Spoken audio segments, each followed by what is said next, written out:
Our world is always demanding more, right? More hustle, more output, more everything. It's a lot, and it drains our most valuable resource, our mental energy. So today, we're going to look at a couple of quiet but really powerful ideas from Japan that can help us protect it. You hear this all the time, don't you? Give it 110%. Go all out. It's basically the anthem of hustle culture. And we get this message that to succeed, or even just to be enough, we have to constantly be pushing past our limits. And honestly, it's just exhausting. But what if that's the very thing that's holding us back? Because let's be real, that 110% mindset isn't some badge of honor. It's a recipe for what our source material calls unnecessary strain. It's the fast track to burnout, to feeling completely wiped out, and ironically, to doing worse work. So the big question is, how do we break out of this cycle? Well, this brings us to our first big idea, and it's a really simple but kind of counterintuitive principle. Instead of always gunning for 100%, we're going to talk about the power of, well, stopping early. This idea actually comes from a Japanese concept called hara hachibu. It's famously practiced in Okinawa, one of those places known for incredible longevity. The idea is super straightforward. You eat until you're about 80% full. You stop before you're totally stuffed. Why? Because it keeps you from overloading your body, and it actually leaves you with more energy. Okay, so here's where it gets really, really interesting. This is the big leap. What if we took that exact same idea and applied it not to food, but to our brain, to our mental and emotional energy? Think about it. When you intentionally end your workday or your workout or whatever demanding task you're doing at 80% capacity, you do something critical. You preserve a 20% reserve. And that reserve isn't wasted energy. No way.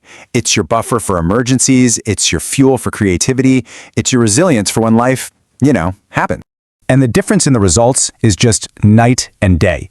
Pushing to 100% all the time, that leads directly to burnout, chronic exhaustion, and that kind of tiredness where you start making dumb mistakes.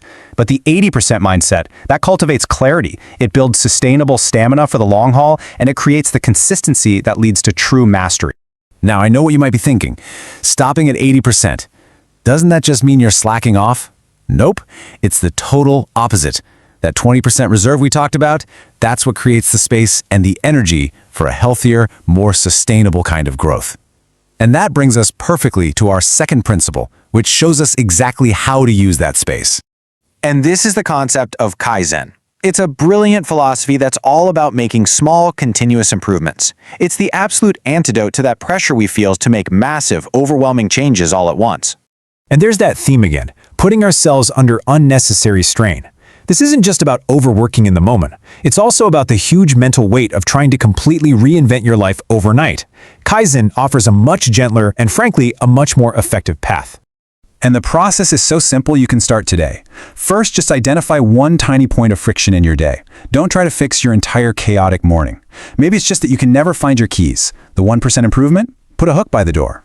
Or maybe your email inbox is a disaster. The goal isn't inbox zero.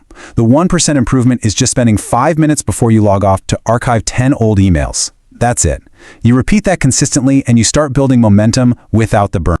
So how do these two ideas really fit together?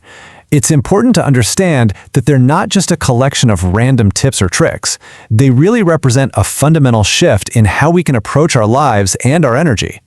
Let's just break it down. The 80% rule, hara hachibu, replaces the strain of always pushing to your absolute limit, and instead, it creates sustainable energy. Then, Kaizen uses that energy not for some massive, stressful change, but for gentle, consistent progress. You see, they're two sides of the same coin, avoiding needless pressure to create a better result. And this is maybe the most important takeaway. This isn't about hacking your productivity for a week. It's about adopting guiding principles for a lifetime. It's a choice to build a steadier, more resilient, and ultimately more fulfilling life. So let's leave you with this question to think about. Maybe it's a project at work, maybe it's your fitness goals, or maybe it's just the pressure you put on yourself to be the perfect parent or friend. What's just one area in your life you could pull back to 80% this week? What would it actually feel like to intentionally hold 20% in reserve?